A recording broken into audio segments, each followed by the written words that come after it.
Mirë se ju gjej, zonja e zotri. Ju njohës të muzikës kudo që ndodheni brenda dhe jashtë vendit dhe mirë se erdhët në program.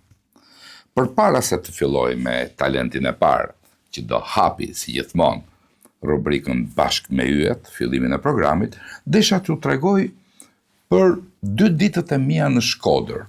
Të pak ditëve më parë, ndoshta e keni ndjekur dhe reagimin tim në rrjetet sociale.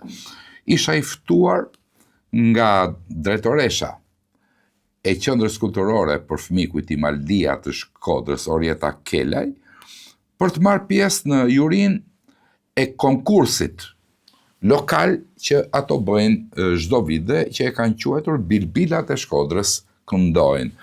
Pata fatin të kem afër meje edhe njohës shumë të mirë, profesionist të vërtet të muzikës, si Zef Çoba, i madhi Zef Çoba do thosha, si dirigenti Ilir Zogaj, dhe sopranon, gjithashtu dhe pedagogen Mimoza Rakaj. T'imagjinoni që dita e parë e konkurseve ishte për koret e qytetit, shkollat e qytetit. Dhe sa mora vesh që do konkuronin kore, pash Zef Çobën dhe merdhi shumë habi, sepse tashmë është shumë vështirë të mblidhen fëmijët dhe të këndojnë në kor. Këtë probleme kanë edhe shumë prindër, të cilët mendojnë që fëmia duhet të jetë solist dhe mundësisht gjithmonë të fitojë çmimin e parë. Edhe këtu në Tiranë po hasemi me këtë problematik.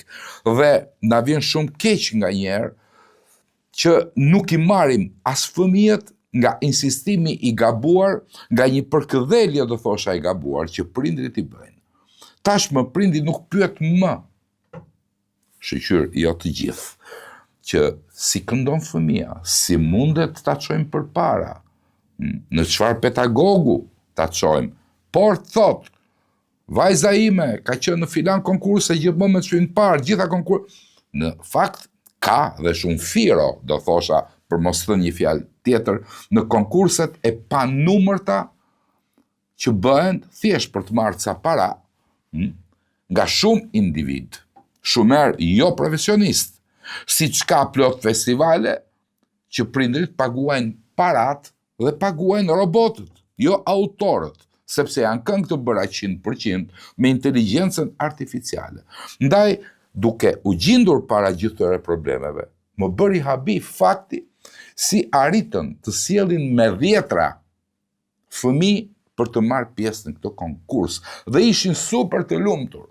Kore me 70 vet, me 80 vet. Mendoj që ka të bëj shumë dhe mënyra se sillen pedagogët atje. Ndaj, habia ime në këto 2 ditë në Shkodër ishte e madhe. Impenjimin që kishin vënë fëmijët, që nga veshjet, drejtorit e shkollave, që i kishin veshur dhe koret 1 për 1, kishe lezet t'i shihje. Salla plot.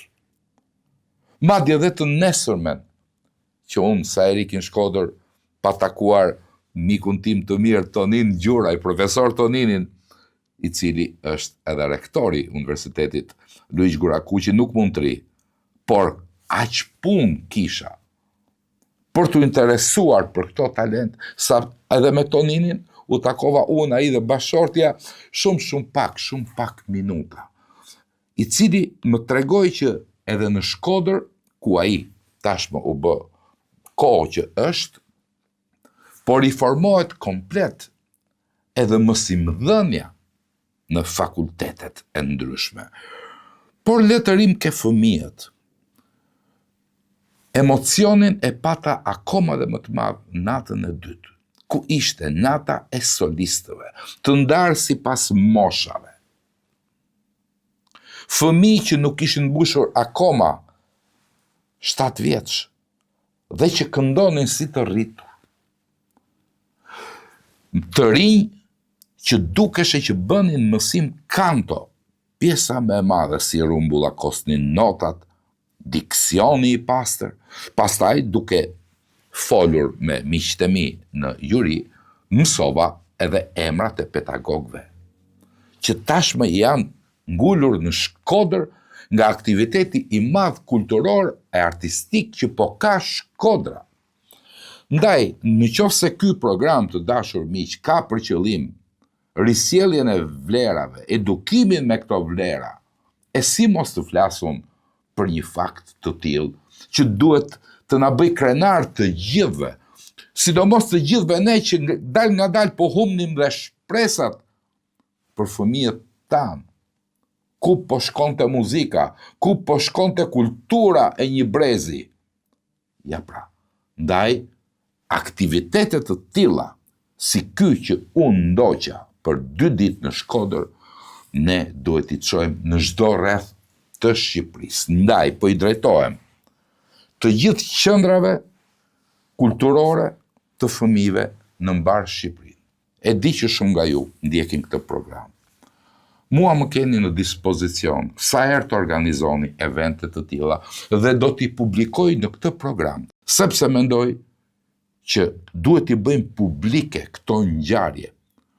Me qindra konkurse e festivale që ne bëjmë në Tiranë, shumë herë të kota po e përsëris, se nuk të çojnë në asnjë vend, neve pastaj nuk kemi idenë se çfarë bëhet 1 orë e gjys nga Tirana në Shkodër, në teatrin kryesor, në teatrin Migjeni, jo në një sallë lagjeje. Si shumë herë ne bëjmë të konkurse dhe impenjimin maksimal të pedagogëve, të kësaj drejtoreshe që unë do ta marr shembull në çdo takim të këtij programit për punën e palodhshme që ajo po bën me fëmijët dhe mbi të gjithë me familjet, me shumë kulturë shkodrane, që po i drejtojnë fëmijët në rrugën e duhur. Dola jashtë skaletës dhe atje, si që jam mësuar të dalë, dhe një nga talentet, një vajzë që fitoi dhe çmimin e parë ke kategoria e klasave të 7, të 8, të 9, që quhet Irsa Mashi, që më la pa fjalë për talentin dhe interpretimin, unë u ofrova dhe në emër të stafit tim, që t'jetë pjesëmarrëse pas një diskutim dhe pas një komision natën finale të festivalit që unë organizoj, Festën e Këngës Shqiptare.